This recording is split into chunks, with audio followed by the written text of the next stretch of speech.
it with music, beautiful music.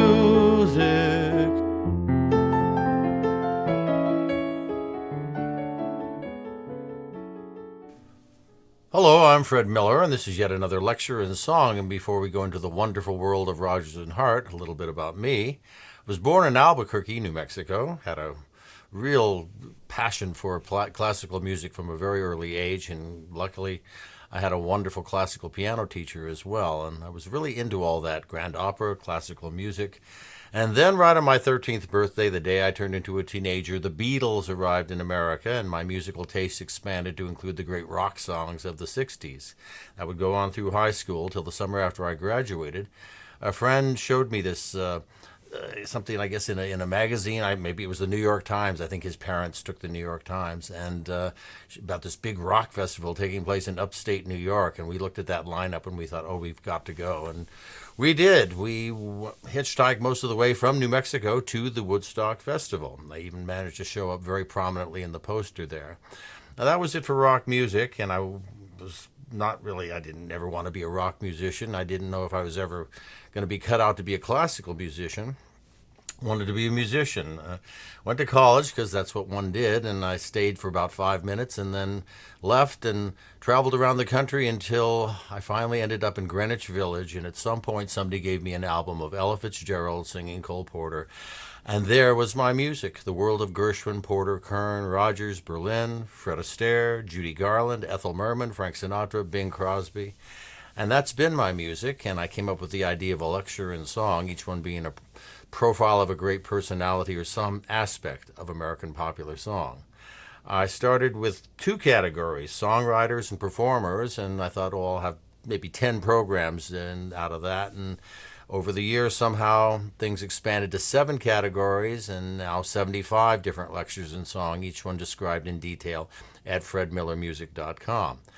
This program, one of the very first ones I ever did, because it is Richard Rodgers and Lorenz Hart. I mean, as Irving Berlin wrote, tuneful and tasty, schmaltzy and smart, music by Rodgers, lyrics by Hart. And Cole Porter, it's smooth, it's smart, it's Rodgers, it's Hart. It's uniquely Rodgers and Hart. You'll find out why if you don't know already. Richard Rodgers, extraordinary career, basically just 2 collaborations in his life, a few at the end that really didn't matter so much, but the 2 major ones, one 1918 to 1943 with Lorenz Hart, Larry Hart, and then of course this incredible partnership with Oscar Hammerstein from 1943 to 1960.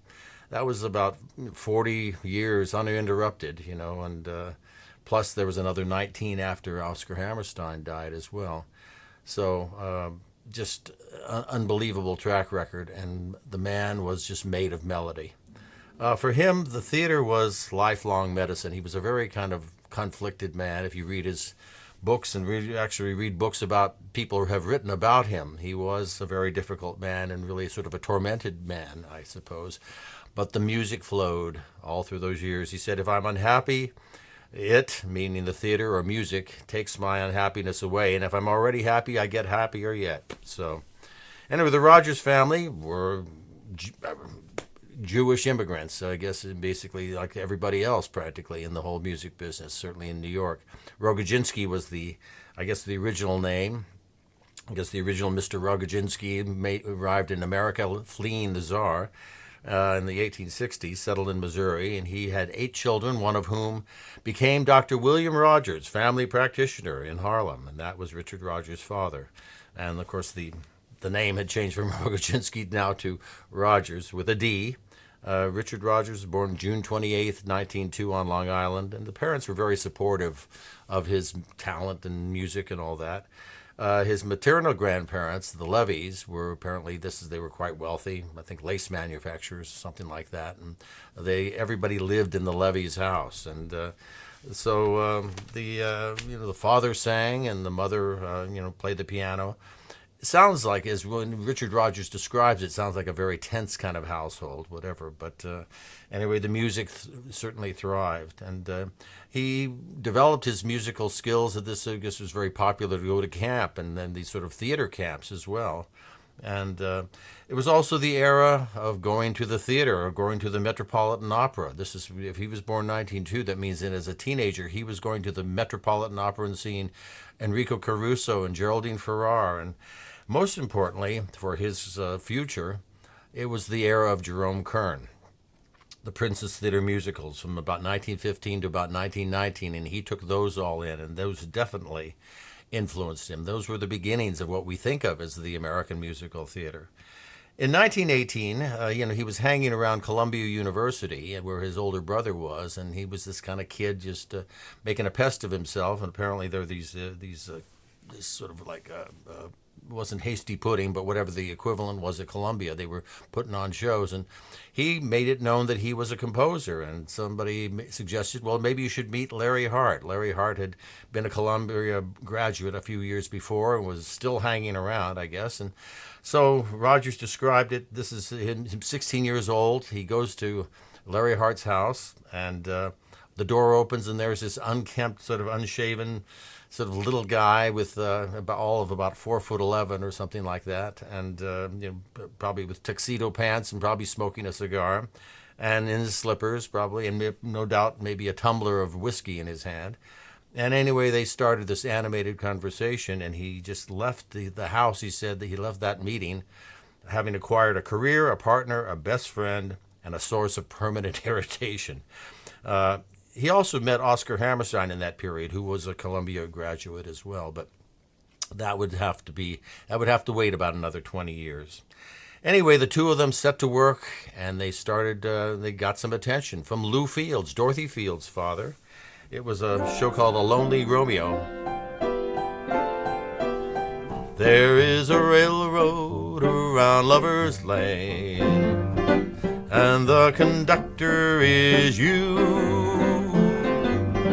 My heart goes faster than any old plane, right on schedule too. This is about 1920.